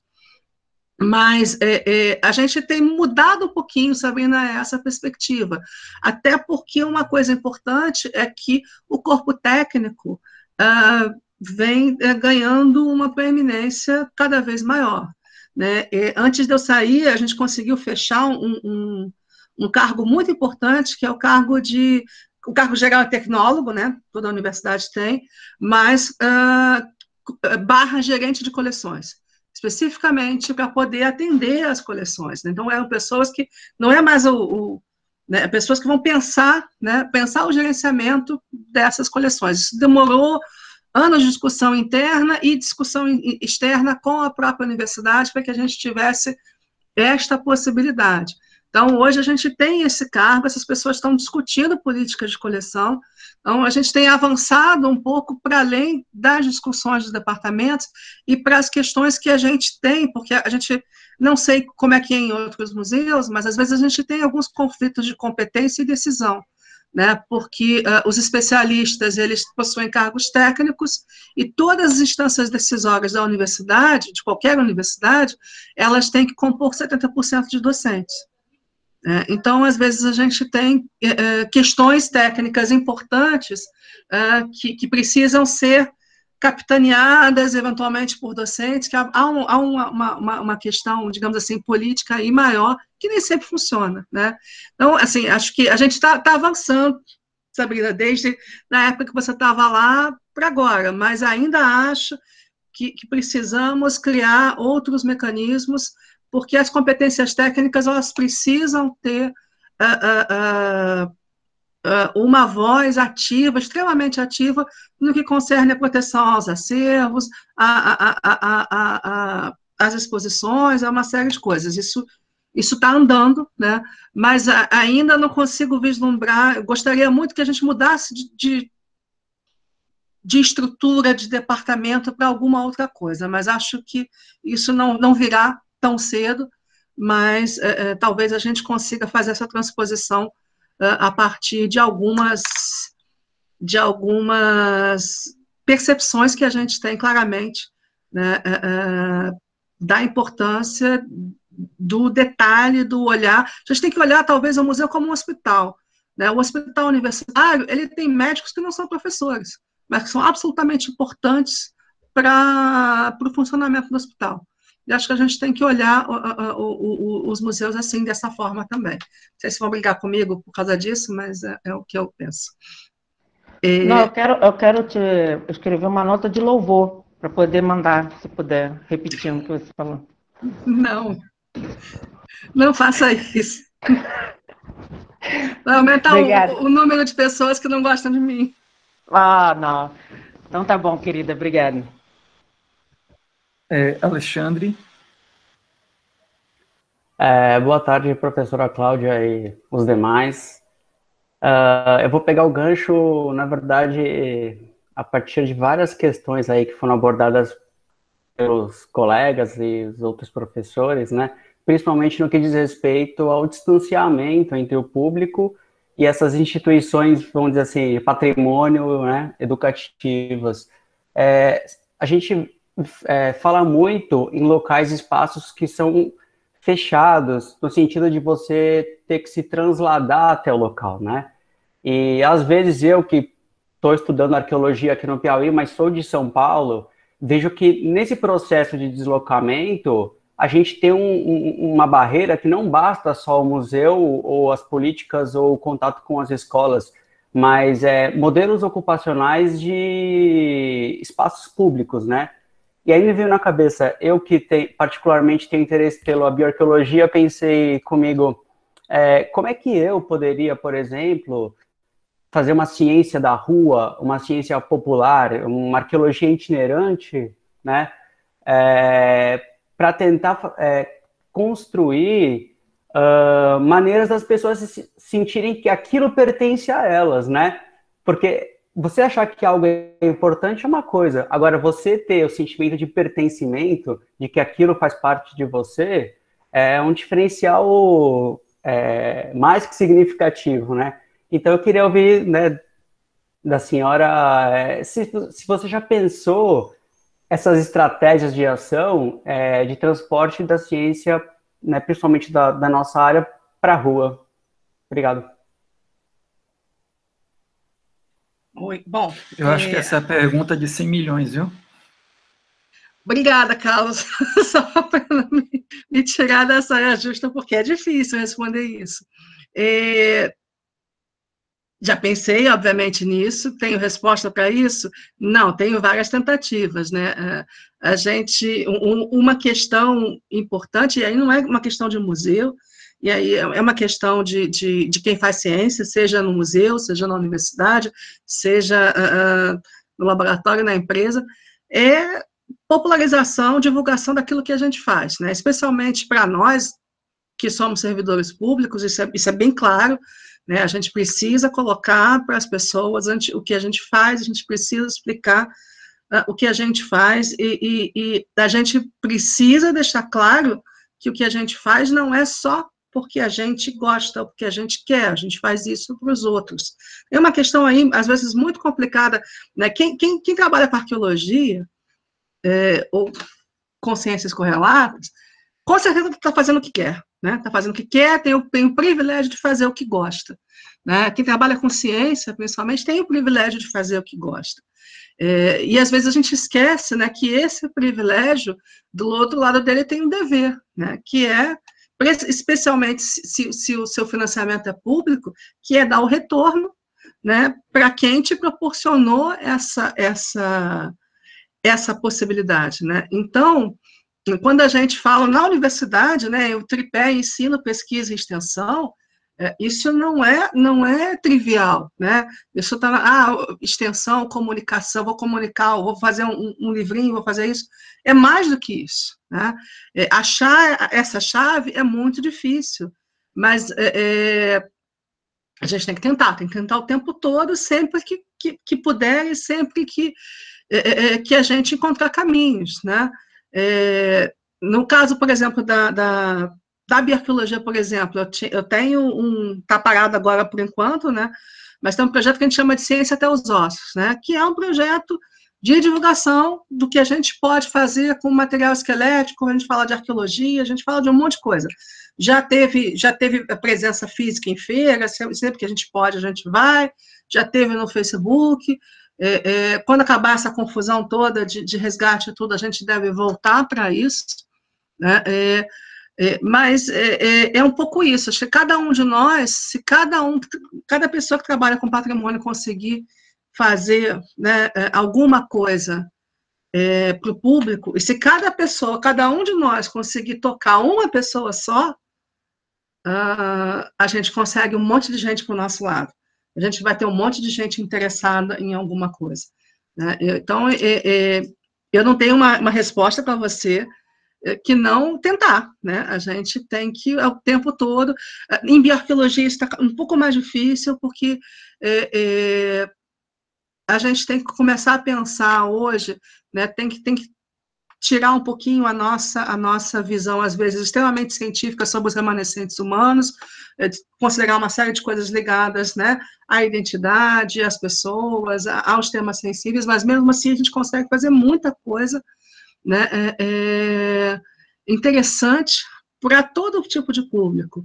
Então, é isso, tentar entrar em contato com esse público, tentar entender o que o público quer, o que a gente pode mostrar, né, e tentar mostrar para eles, olha só, o que a gente está fazendo aqui, a gente faz porque vocês estão permitindo, né, e eventualmente pode ser que isso mostre caminhos para a gente também, né? A gente sempre fala, né, da ciência não ser teleológica, mas a ciência pode ser participativa, né? A gente pode pensar numa relação mais simétrica também com o público, com a sociedade, tentar buscar outros elementos. Então, tem chão para a gente pensar, mas é fazendo, errando, aprendendo, refazendo de novo, né, e tentando manter esse diálogo com o público. Eu não sei se eu fui muito clara, se ajudou, se só complicou um pouquinho mais. Gabriel, desculpe, por favor. Não, é só porque acho que esse contexto de pandemia também revelou o outro problema, que é o distanciamento digital. Quer dizer, se tem feito muito pela internet e muitas pessoas não têm acesso. Eu vejo o caso daqui, por exemplo, que 90% acho que das pessoas não têm acesso como fazer alguma coisa remota, né? Quer dizer, de novo aquele processo, a digitalização, enfim, do acervo e tal. Você pode garantir, talvez, a salvaguarda deles digitalizando, mas não necessariamente você vai conseguir democratizar que esses acervos, mesmo digitais, cheguem a essas pessoas, né? Então, por isso que a democratização do acesso é mais embaixo, né? É um problema mais sério. Aquilo que eu falei, quer democratizar o acesso, faça alguma coisa que possa ser encaminhado pelo WhatsApp, que é a ferramenta que a maior parte dos brasileiros usa hoje. Alguma coisa que consiga abrir fácil. Senão, você não consegue democratizar o acesso, porque uma parte significativa da população vai olhar na hora que consegue, né, consegue internet gratuita em algum lugar, né, e aí vai olhar aquilo. Se aquilo for longo demais, se aquilo for complicado demais para baixar, a pessoa às vezes pode até estar interessada, mas não tem condições de fazer isso, né? E isso já imaginando uma situação ótima, que a pessoa tem minimamente um celular que possa fazer isso. Quando a gente sabe que é uma parcela também grande da nossa população, nem isso tem, né? Tá perfeito, obrigado, professor. Gabriel? Boa tarde a todos e todos. Boa tarde, professora Cláudia. Meu nome é Gabriel, sou estudante também aqui do mestrado em Arqueologia e Patrimônio Cultural. Tenho duas perguntas para fazer à senhora. A primeira é: há a possibilidade de fazer algum tipo de perspectiva relacionado à gestão dos museus frente ao período da pandemia? A senhora mesmo já tocou nesse ponto relacionado à questão do problema de gestão, do problema dos recursos relacionados aos museus. E agora vem a pandemia, que fez com que esses locais ficassem fechados. Quais seriam as perspectivas para esse pós-pandemia relacionado ao funcionamento desses equipamentos culturais? Pensando na questão toda relacionada ao distanciamento social, sabemos que um dos principais públicos-alvos dos museus são os grupos escolares. Há algum tipo de perspectiva relacionada a isso? E a minha segunda pergunta é: a pandemia também não seria uma oportunidade para que os museus brasileiros eles ganhassem uma conotação mais política relacionada a processos históricos que acontecem no país? Minha formação é museologia também, uma coisa que me chama a atenção mesmo é que os museus pouco tocam nas feridas relacionadas à historicidade do país, seja o processo escravocrata, seja o período militar, e entre outros. E nós estamos passando por um processo em que o Brasil é um dos países onde tem mais óbitos, já chegamos a 80 mil, fatalmente vamos chegar a 100 mil ou até mais, dependendo, até por tudo que vem acontecendo. E aí os museus não têm essa oportunidade de se tornarem, além de agentes científicos, mas também agentes políticos, já que nós temos pessoas desacreditando na ciência. E o museu também é uma instituição científica. Então, essas são as minhas duas perguntas para a senhora. Vocês hoje resolveram o quê? Fazer um debate de tese de doutorado, gente? Vocês estão perversos com a professora, hein? Eu acho que eu vou pedir para você não gravar mais, porque... Não, o pessoal tá com vontade, hein? Eu acho que eu vou pedir para você não gravar mais, porque... Não, o pessoal tá com vontade, hein? Bom, olha só, primeiro, pandemia e museus. Isso é uma pergunta para um museólogo. Eu comecei falando que eu sou arqueóloga, né? Eu sou museóloga de coração mais sólido sobre a museologia, que é uma coisa que vem me fascinando cada vez mais, mas não sou museóloga. Penso museu, mas não me coloco à altura. Então, qualquer coisa que eu vá falar aqui, por favor, deem o desconto, né, os especialistas na área. Mas, assim, a gente tem vários desafios, né? Eu por acaso, amanhã tenho reunião da Câmara do Sistema para acompanhamento de pós-pandemia. A gente está fechando um documento de orientações para os museus da UFRJ, e essa é uma questão muito complicada, né? A gente tem um novo, né, eu odeio essa frase, mas um novo normal por aí, que é um impacto, que vai ter um impacto muito grande em várias das ações, principalmente dos museus de ciência, né, que são ações que têm um apelo muito grande pelo interativo, pelo lúdico, pela proximidade, pelo toque, né? Tem uma questão que a gente precisa discutir, que é a questão ligada à acessibilidade, principalmente para as pessoas que têm deficiências visuais. Como é que a gente vai fazer com o acervo tátil? Como é que a gente vai fazer com essas coisas todas, né? Mas eu acho que a pandemia, nesse sentido, ela é um desafio para a gente superar, né? A gente não vai deixar de ter acervo tátil, a gente não vai deixar de ter a coisa interativa. A gente precisa agora se debruçar sobre esse problema e encontrar as melhores maneiras de resolver esse problema. No momento, algumas coisas simplesmente suspende, né? Suspende essa ou aquela atividade, porque a gente ainda não sabe como abordar. Mas a gente vai saber como abordar em algum momento, e acho que a perspectiva é essa. Nós precisamos nos adaptar porque existe uma chance relativamente grande desse não ser o nosso único problema, né, desse nível. Então, a gente precisa, de fato, criar protocolos agora, daqui para frente, para pensar nisso, para pensar como é que a gente vai atuar, mas não é nem em termos de museu, é em termos de sociedade como um todo. Como é que serão as escolas, né, daqui a 5 anos? Vamos continuar com turmas universitárias de 60 alunos? Faz sentido ter isso, né? Então, tem vários desafios aí. Eu acho que a pandemia ela é um desafio que se coloca para a gente tentar planejar, de fato, e se organizar para o futuro. A outra pergunta que você fez, que eu agora já perdi, foi sobre...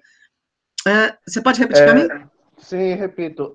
Se a pandemia não seria uma oportunidade para que os museus eles ganhassem uma conotação política, vendo que esses espaços tocam um pouco nas feridas relacionadas à historicidade do Brasil.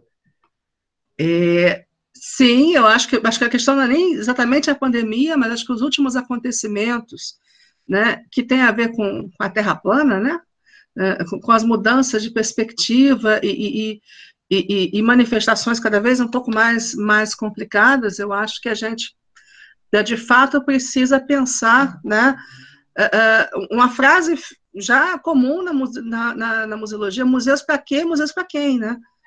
Como é que a gente vai falar sobre a nossa, né, sobre os diferentes pontos de vista que a gente tem. Uma das questões, por exemplo, vou dar um exemplo aqui, que ainda não tá avançando por conta de outras questões da pandemia. Uma das expectativas do sistema da FRJ é a gente musealizar os prédios históricos, né? Porque a UFRJ tem 14 prédios tombados, né? E muitos deles são da época do Império, tem uma relação com esse período.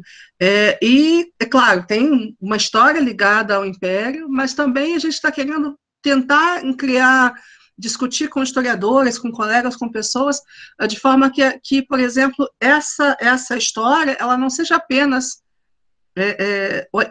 vista de um ângulo, mas que a gente possa olhar qual é a sociedade, quem são os trabalhadores que construíram isso, como é que os diferentes segmentos sociais estavam ali, né? E não apenas olhar para aquilo que a gente sempre olha, que eventualmente é um olhar procurando as elites, procurando uma série de questões, sem olhar para o conjunto, né, sem olhar para a sociedade, que é exatamente o que faz com que segmentos importantes da sociedade não se vejam representados naquela história. Né? Segmentos importantes da sociedade acabam se sentindo excluídos de uma história que fizeram parte, né? E que, eventualmente, a gente precisa buscar isso. Então, acho que é muito importante a gente começar a discutir essa perspectiva, sim, né? E como é que a gente traz os diferentes discursos, os diferentes olhares, né, para os mesmos fenômenos que a gente trabalha, de forma que as pessoas se sintam parte disso, né? Isso talvez tenha a ver com uma série de questões que a gente vem discutindo aqui nas perguntas que vocês trazem, é que, eventualmente, um dos problemas que a gente tem em relação à própria frequência do museu é essa sensação de que não me pertencem, né? Não me pertencem por vários motivos, inclusive pelo que eu não me vejo representado neles, né? Não são para mim. Acho que isso que a gente tem que começar a mudar, sim. Né? E acho que seria um bom momento para a gente começar a pensar nisso. Né? Professor, obrigado. Ricardo. Eu voltei, retornando, eu estava aqui pensando, né, assim, que durante o processo da própria escuta, a gente começa a refletir sobre várias coisas. Aí me veio, assim, a tragédia e a trajetória. Aí é uma coisa que a gente ouve muito, né, dizer que, por exemplo, marcas, cicatrizes, feridas, fazem parte da nossa história, né? São marcas corporais, mas fazem parte de um conjunto de fenômenos, de coisas que nós passamos, tanto coisas naturais, no sentido natural do envelhecimento, quanto, enfim, né, acontecimentos, feridas, acidentes. Aí eu estava pensando na questão do incêndio, como é que ele se insere na história do museu, né? Como trabalhar com esse fenômeno, que é um fenômeno inevitável, no sentido de que ele já ocorreu, você não tem como negar o fato, do incêndio, como tem a equipe do museu tem pensado sobre isso, né? Como historicizar, ou até mesmo, não sei, for um pouco mais alto, talvez patrimonizar o fenômeno, porque ele já ocorreu, ele faz parte da história da instituição, né? Aí também vem outras coisas, né? Que a gente falar do incêndio só não exclusivamente da sua conotação negativa, né? Mas tentar ele analisar como ele parte mesmo, ele faz parte agora, ele podemos dizer que ele integra a história do museu, o próprio museu, assim como a gente pensa no campo agora mais específico da arqueologia, a questão do próprio arruinamento, né? A ruína é um museu, ou quer dizer, é esse patrimônio material edificado. A gente não reduz a ruína a um fenômeno negativo. Ele é o próprio patrimônio, né? Então, como é que vocês entendem, como é que vocês vão trabalhar com o desafio de falar do incêndio sem somente falar que foi uma tragédia? Enfim. Olha, essa é uma questão bem sensível ainda, eu acho. Vou falar por mim, tá? E não pelo museu como um todo, embora a gente veja que alguns segmentos do museu estão se preparando para construir essa história. Mas é porque ainda é muito recente, né? Embora para mim pareça que foi há, sei lá, 50 anos atrás, ainda é muito recente. A gente percebe, por exemplo, que assim, tem vários colegas que não conseguem ir até a área do incêndio, né, que não conseguem ver o palácio queimado, mesmo agora melhorzinho, limpinho, bonitinho, como ele está. Né, ainda é extremamente difícil para algumas pessoas ficar perto, né, do incêndio. Então, a gente ainda passa por um momento psicológico muito complicado. Né, eu não sei ainda, eu estou há muito tempo, agora não por causa da pandemia, né, mas assim, eu e a equipe toda do resgate vivia, né, praticamente toda semana ali olhando para as ruínas. Eu não sei ainda qual será o custo psicológico disso, né? Eu pelo menos não matei ninguém durante a pandemia, então já estou meio tranquila em relação a isso, mas fora brincadeira, tem um custo psicológico, sim, né? Então, contar essa história, eu acho que a gente vai contar essa história de uma forma agora, acho que a gente vai contar essa história de uma outra forma daqui a uns 5, 10 anos, e talvez uma forma mais estruturada dessa história só venha um pouquinho mais para frente. Até porque tem muita coisa assim, importante e interessante desse fenômeno que a gente precisa, de fato, registrar, que a gente precisa mostrar. Tem aspectos que são, assim, às vezes cruéis, que às vezes eu prefiro não falar, mas, por exemplo, você falou da ruína, né? Então, a gente lá dentro do palácio, em alguns locais, principalmente na área mais antiga, todo o reboco caiu, né? O que é muito triste, porque as decorações se perderam, né? Em vários locais. Mas, ao mesmo tempo, para quem está lá, o palácio, ele tem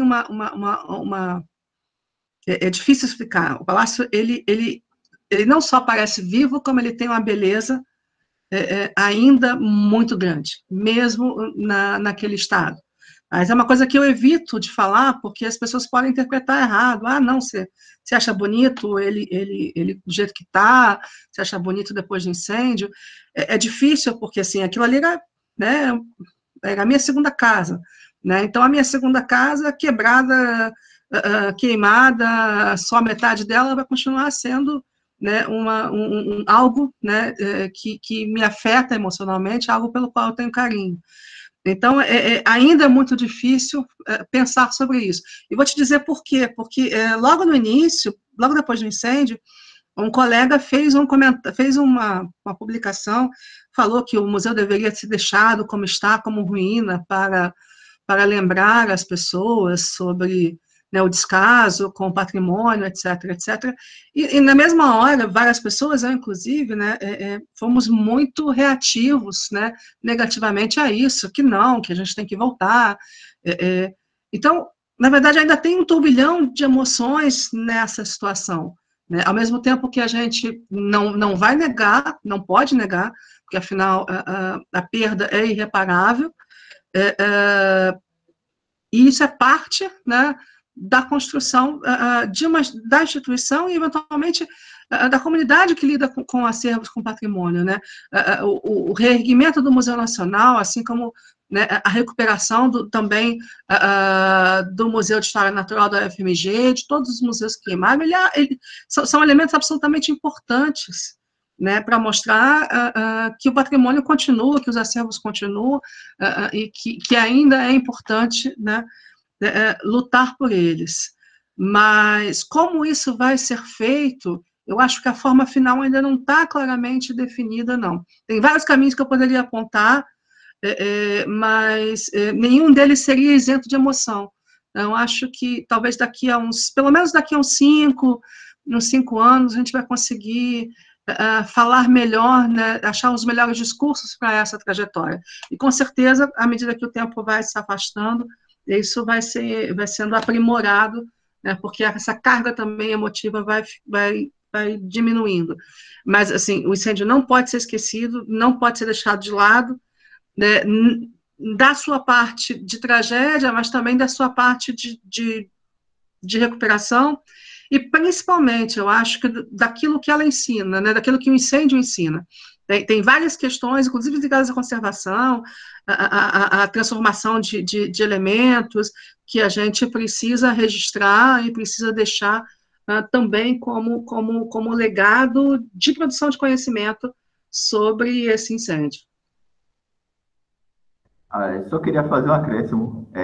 Acho que não somente eu, mas muitas pessoas que, quando viram pelo primeiro momento o incêndio, sentiram o impacto, assim, foi uma coisa que foi naquele momento que eu vi o fenômeno, a tragédia acontecendo, que eu tive a certeza que era museu. Eu até falei para algumas pessoas, que foi sentindo a dor de ver o incêndio ocorrendo no Museu Nacional, é que a gente teve a certeza da relação íntima mesmo que a gente acaba estabelecendo. E olha que eu nunca visitei o Museu Nacional, mas eu senti, observando na TV, eu senti mesmo aquela coisa da dor, do pesado do fato ocorrido.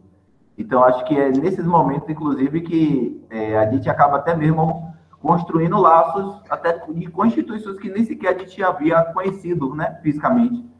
E, inclusive, acho que até serve como um fortalecimento que se faz necessário no meio profissional mesmo, né, daqueles e daquelas que trabalham com o patrimônio. Mas, enfim, obrigado pela resposta. Nossa, você me fez ganhar o dia hoje, hein? Muito obrigada pelo seu comentário. Eu vi na hora que começou o incêndio. Eu estava deitado, eu lembro como se fosse agora. Eu estava deitado no sofá, num domingo, zapeando a TV. Assim, quando você está sem pensar nada, só passando de canal em canal, e de repente aí boto na Globo News e vejo isso era 6 da tarde, mais ou menos, e aí vejo um foguinho aparecendo por trás da fachada, assim, bem miudinho. Aí, na mesma hora, eu liguei para Sabrina. Sabrina, o Museu Nacional está pegando fogo. Ela, o quê? Aí ela começa a ligar para todo mundo. E isso começou às 6 da tarde, eu só fui sair da frente da TV 3 da manhã, porque o Globo News fez a cobertura em direto, sem parar. E assim, aquela coisa que você não está acreditando. E eu ficava gritando dentro de casa, e Fabiana me controlando. Eu dizia, aqui, o fogo está ali, porra, o fogo está ali. E você, como se você pudesse fazer qualquer coisa, mas é desesperador. É desesperador. Você vê um museu da importância que é o Museu Nacional, que é um marco na história da museologia brasileira, é um marco um dos acervos mais importantes do mundo, pegando fogo, e você não ter força, não ter alcance de fazer qualquer coisa. É terrível. É uma sensação, eu entendo o que PR está colocando. Gente, eu não tenho mais nenhuma pergunta aqui, ninguém mais inscrito. Alguém gostaria de fazer mais alguma pergunta? Professora Cláudia, eu muito a sua presença em nome do Programa de Pós-Graduação em Arqueologia e Patrimônio Cultural da UFRB, em nome dos professores, alunos do que a gente chama de comunidade PPGAP, a sua presença aqui, agradecer a presença de todos que estiveram aqui, e só para encerrar, de modo geral, a gente incita o convidado a contar uma história qualquer que aconteceu nessa vivência sua do museu, de sua carreira, e que, enfim, que terminemos aqui com um sorriso. Não sei se eu consigo contar uma história das falas de vocês. Eu estou aqui com os olhos cheios d'água. Imagino. Eu vou contar não foi uma piada, não, foi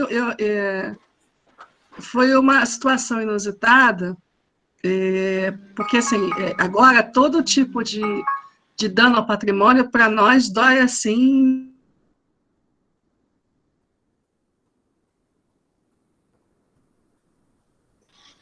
Ó, deu uma travadinha.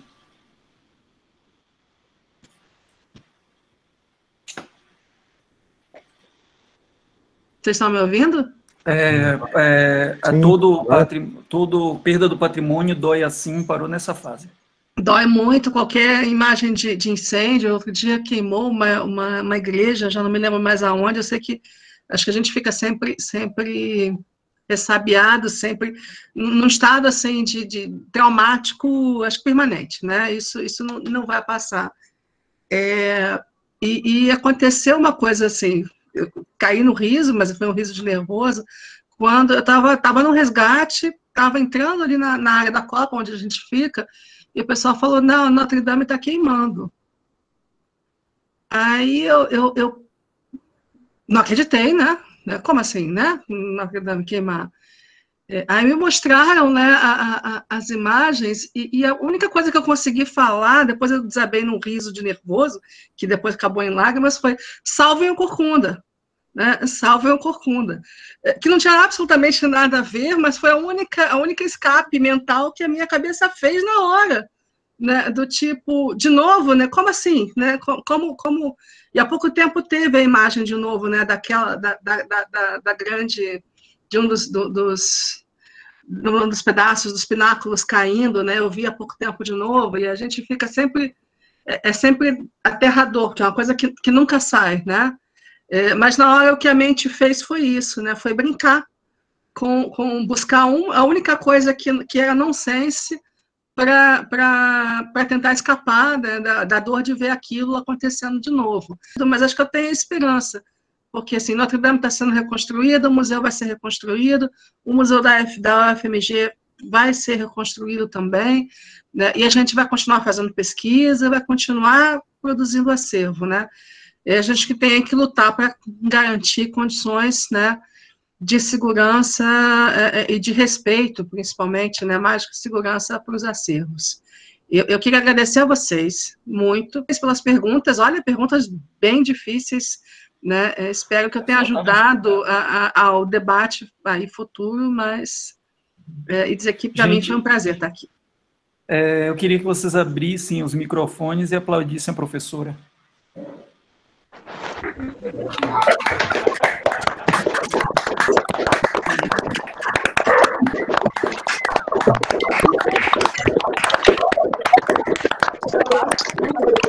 Obrigado pela presença e a disponibilidade. Obrigada, gente. Muito obrigada. Tchau. Tchau.